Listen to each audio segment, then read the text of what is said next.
그 새만금 사업이 국정과제에 포함됐냐 안 되냐는 논란이 있었다고 알고 있고, 그것도 이 상위 과제에 있느냐 또 하부 과제에 있느냐라는 논란도 있었는데요.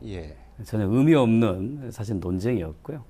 그 사업이라고 하는 것은 그 상부 하부가 있는 게 아니라 위에 그걸 담는 틀이 있고 그 안에 내용이 있는 겁니다. 그러니까 정작 중요한 것은 틀이 중요한 게 아니라 그 안에 내용으로서 새만금 사업이 구체적인 세부 사업으로 들어가서 이행 계획에 포함됐냐 안 됐냐라고 하는 건 물어야 되는 건데, 당연히 새만금 사업은 100대 국정과제에 포함되어 있고 그 안에 세부 이행 과제에 포함되어 있다라고 먼저 말씀드려야 될 것 같고요.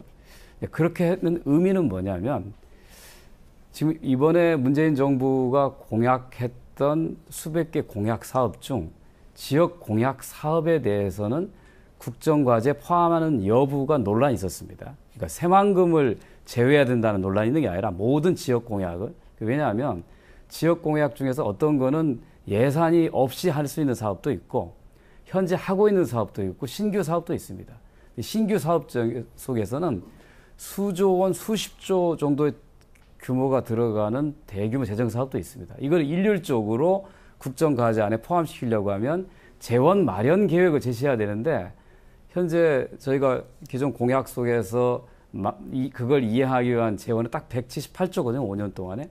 그거를 넘는 계획을 포함시키는 것은 의미가 없다고 해서 포함시키지 않는 게 원래의 국정기획 내부의 원칙이었습니다만, 다시 논란은 그럼 새만금 사업이 과연 지역 사업이냐 국가 사업이냐 했을 때 국가 사업이다. 새만금 개발청을 둬서 도비가 들어가는 사업이 아니라 100% 9% 진행된 국가 사업인데 이거를 별도로 언급한다는 것에 대한 논란이 있었던 겁니다. 근데 결국 결론은 새만금 사업에 대해서는 특별하게 국정과제에 다른 지역 공약 142개와 같이 포함시키되 별도의 과제로 78번 과제의 세부 이행 속에, 실천계획 속에 들어가는 걸로 했다라고 하는 게 굉장히 중요한 의미가 있고요. 이렇게 한 것은 문재인 대통령이 후보 시절부터 전라부터 여러 번 와서 새만금 사업에 대해 얘기할 때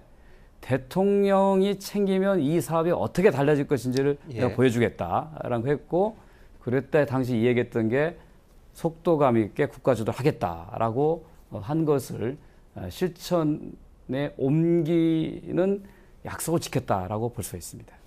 그 100대 국정과제라는 게 추상적인 목표를 의미하는 겁니다. 구체적인 사업명이 하나도 없습니다. 예를 들어서 뭐 지역 균형 발전 또는 적폐청산, 이런 촛불 민심 뭐 이런 게 표현입니다. 가치와 방향을 담는 그래서 여기 하고, 그러니까 예를 들어서 우리가 5년의 설계도를 만든다고 했을 때에 100대 과제라고 하는 것은 한 방 안에, 집 안에 하는 방을 짓는 거고, 그 안에 살림살이, 사람을 집어넣는 게 세부 이행 과제인 거거든요.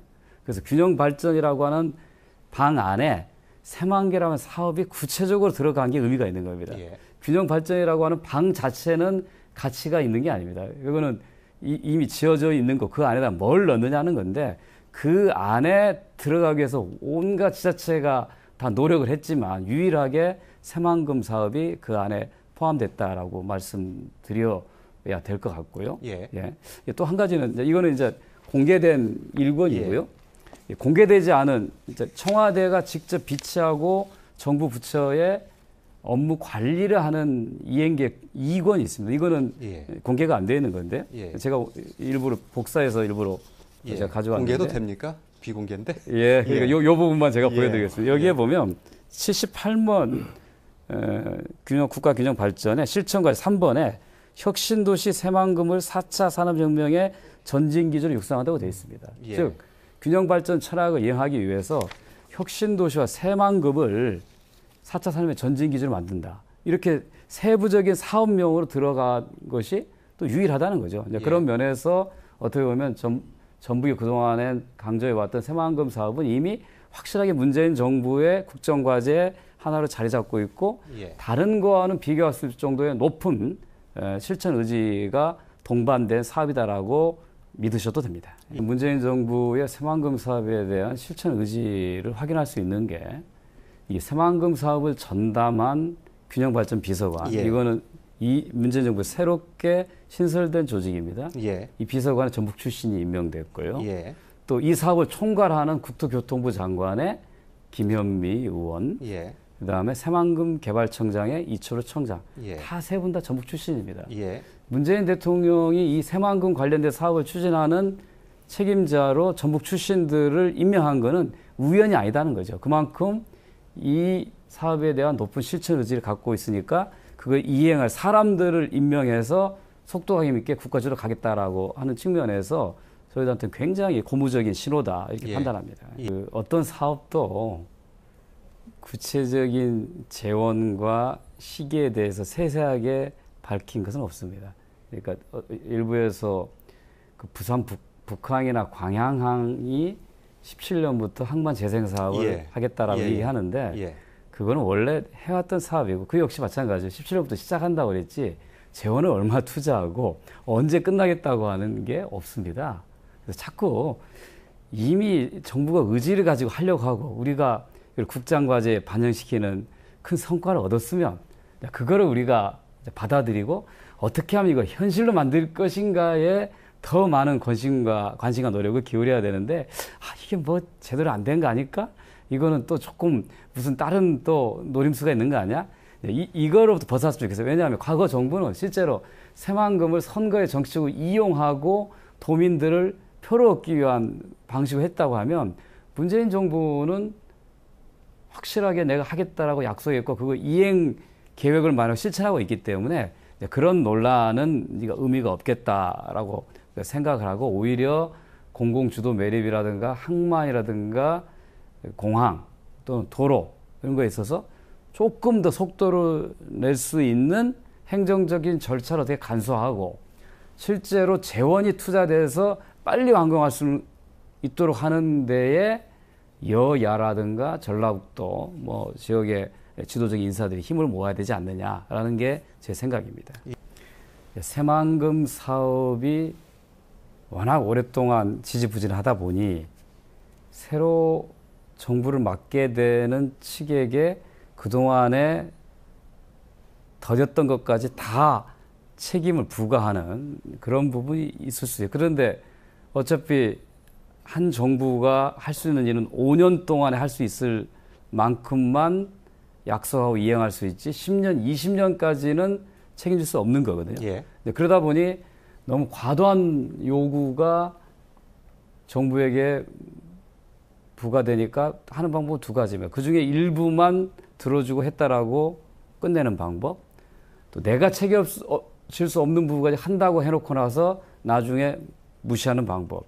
이게 계속 이제 전라북도 도민들을 사실은 분노하게 했던 건데 저는 문재인 정부에게는 하겠다는 의지가 확고하니까 자, 5년 동안 어디까지 하겠냐라고 하는 걸 확실하게 예. 결정하고 그에 맞는 재원 계획을 중기 재정 계획에 반영하면 됩니다. 그러면 더 이상 논란거리가 생길 필요가 없습니다. 예. 다만 더 속도를 내기 위해서는 현재 있는 이 새만금 부지를 어떤 용도로 쓸 것인가에 대한 청사진이 나와야 돼요. 근데 그게 예.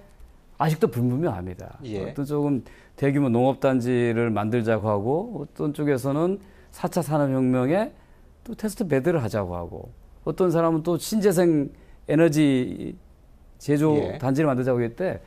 그 어느 하나를 선택해서 집중 투자해야 되는 거죠. 예. 그 만약에 예를 들어서 5년 동안 5조를 투자하겠다면 전체를 가지고 5조를 투자하는 게 아니라 어느 지역에 집중적으로 해서 뭔가 끝내놓고 뭔가 가치적인 게 보여야 진행되고 있다고 하는 예. 그런 거를 받아들일 수 있기 때문에 그와 같은 전략적 선택을 하기 위한 연구와 지혜를 모을 때다. 예. 다행히 뭐 청와대와 국토부, 청장이 다 전북 출신이기 때문에 예. 전라북도 긴밀히 협의해서 그걸 빨리 만들어낸다고 저는 생각합니다.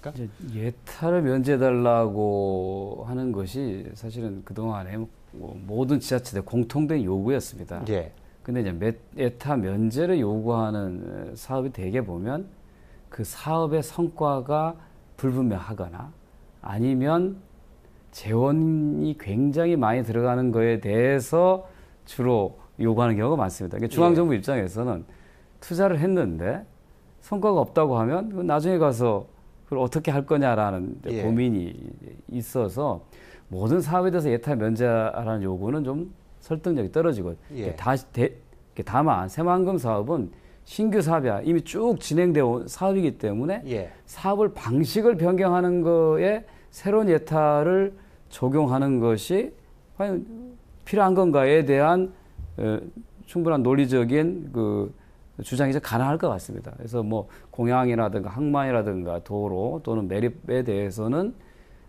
필요한 절차는 밟아가되 그럴 필요가 없는 사업에 대해서는 면제하고서라도 빨리 속도감이 진행하는 게 필요하지 않느냐라는 게 저희들 판단입니다.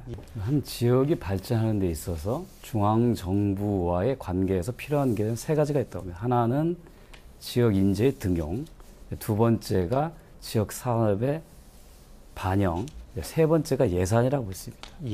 지금 인사 측면에서는 과거 어느 정부에 비교할 수 없을 정도로 전라북도 아주 좋습니다. 지금 어제도 차관급 인사가 있었는데 2명이 전북 출신이 들어갔습니다.